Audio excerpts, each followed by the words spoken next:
We're talking about some of the awesome games we played in August.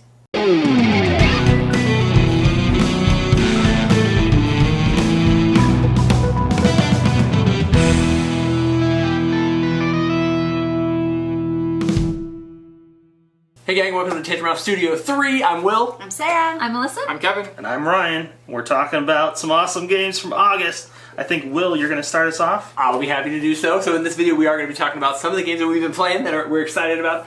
And one of those games is, for me, Sweet Mess from Fantasia Games. This is I like to compare it to like Splendor on delicious steroids. So in this game you're going to be taking lots of different gem chips. They're not gems, they're ingredients for your delicious ingredients that you're trying to make for your cakes. And it's a competition where you're trying to win by having the most awards, ribbons on your shelf, basically. In the game, you're going to be collecting and exchanging and trying to collect as many of these ingredients as you can. You've got your own cool little workbench. One of the great things about this game is the components. It has all of those vacuum seal trays, so everybody's stuff is really well organized. You're going to be making messes. Pieces are going to go everywhere. And essentially, over the course of a number of rounds, it really just ends when one person has 3 ribbons to their name. You're going to be trying to cook the most delicious desserts. I know why it's on your favorite games of August. Tell me why. Because there's a little Tantrum House seal on the That definitely doesn't hurt anything at all. This is one of the games. Wait, it's on the other side too. Double-sided. Wow. We played this game way back when it was first on 5 years Kickstarter. ago. Prototype form. And they've since funded and then fixed the life issues. Anyways, and the designers brought it together. Fantasia. So Saved bring it to it. backers. Yeah, so you finally get a chance to play this game that I've been excited about for a long time. It really is an enjoyable experience. Probably an hour gameplay and 45 minutes to I would plenty of say strategy, plenty of fun. A good mix of everything. Up to 4 says 1 to 4 player. Probably 1 to sounds 4. about right. Okay. Yeah, really good stuff. Sweet Mess. My favorite game. I picked this up at Gen Con thanks to Pandasaurus. This is a Aurum. It is a trick-taking game, but it is a little different. Twist So on I it. do. My favorite is 4 players. Kind of reminds me of Euchre, where Ooh. you're trying to work together. Okay. If you're on And the team. You if don't you're have on to the be. team, yeah, if you want to do teams. And the player who plays the highest card wins the trick. Right? But you Normal. must play a different suit that is not on the table. Not normal. So there are 5 suits, so you have an opportunity to Yeah. have some choices there. But then the player who played the lowest card gets to lead the next trick. Okay. And they also get one of these special gold cards because you're Gold mixing, cards. you're metallurgist or Alchemist. alchemist, trying to make gold.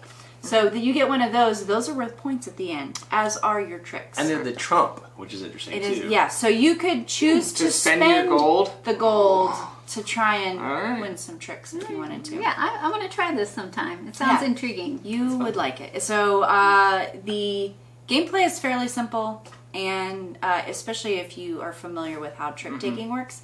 But it is a little bit of Thinky. thinky because you're trying to do different things. Yeah, you're trying to both play high and low. Right. At the Yes, same at the time. same When the time. team does it just right, it's very satisfying. Yes. Oh, that's interesting. Yep. That's Aurum. Cool. Pandasaurus. All right, I have 2. I sort of Cheat. cheated a little bit, but they're both the same system. So Funko Games has come out with a new escape room style game. Because why not, right? Yeah, I mean, they're all the rage. This is the Cryptic system, and we've played, each one of these boxes has 3 scenarios basically in it. We've played 1 of each so far. And obviously Indiana Jones is Indiana Jones themed, and it's going through the movies, so the first envelope was Raiders of the Yeah, Lost I mean, you Ark. felt like you're going through Raiders of the Lost Ark. Is the new movie in there? No. No. If you mean the Dial of Destiny? Yeah. Oh, no. haven't there's seen that. Not the Yeah. Crystal Skulls. That doesn't exist. Oh, okay. But, so Indiana Jones, the Star Trek one, though, is not based on, like, a movie or a specific episode. It's just kind of in that world. You know, you have transporters and Starships, Romulans and Vulcans and Klingons, all that sort of thing. Yep. You even have a tricorder with, like, the little red lens. So yeah. you put the film in, and then you, like... Very nice. Yeah. see things when you put over cards. I love escape room style games. These are, you don't destroy anything. Yep. Nice. So while you wouldn't replay it because you already know the answers and how to solve the puzzles, you could give it to somebody else and other people can enjoy it. I don't know if you can see, but there is a hole right here, a little circular hole. Intentional? And Bullet hole. it is used during the game. I love it. I would put these on kind of the lower complexity. They're not like super difficult, probably more family weight or kind of the easy level of an exit or unlock. There's a kind of, it's not tracing, but there's a dexterity drawing element where there's like a map and maybe there's obstacles and you have a clear sheet.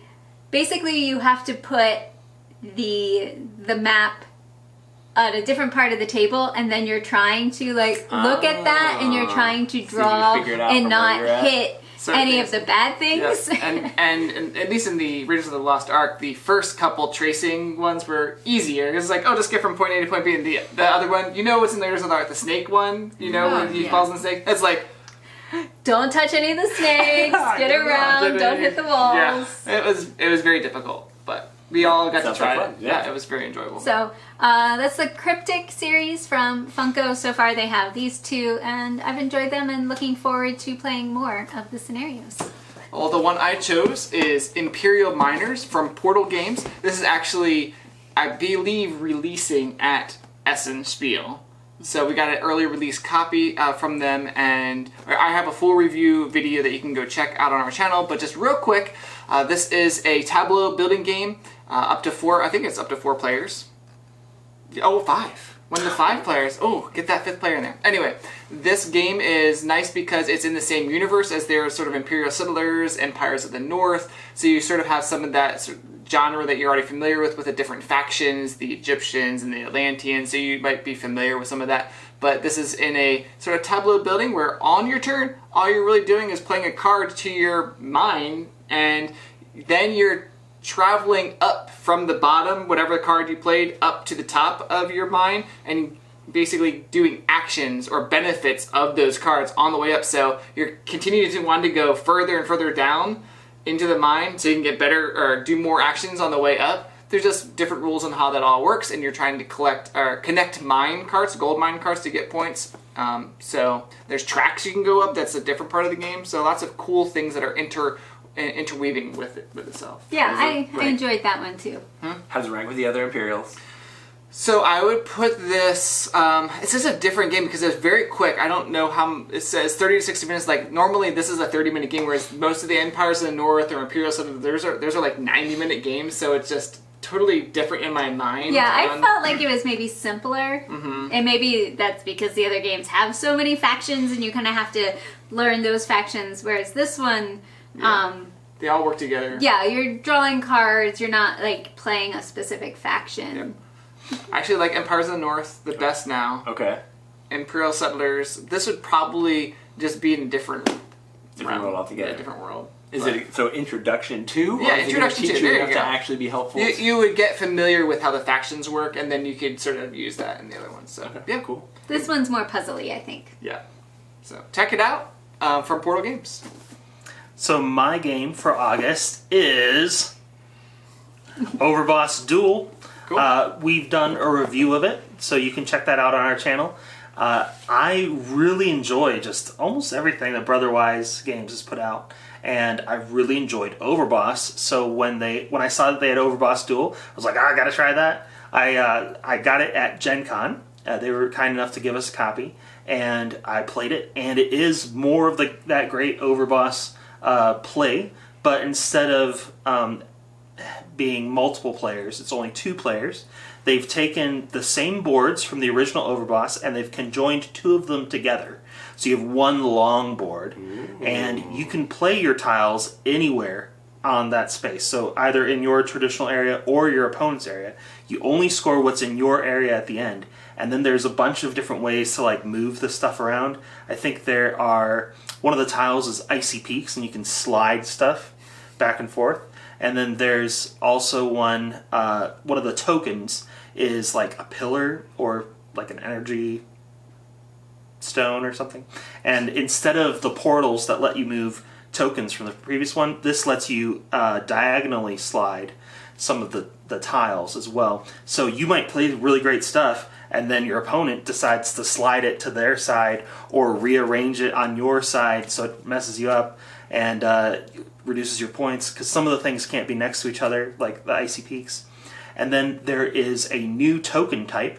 There's still monster tokens like in the previous one, but now if you play a town tile, every time you play a town tile, all of the town tiles that are out generate a hero, and they kind of spread out from the center town and kill off your monsters. So you're losing points there. But if you kill the heroes, which by playing certain monsters, you can get points back. So it's a little bit of a strategy. Do I place the town in their side and mess up their monster allocation?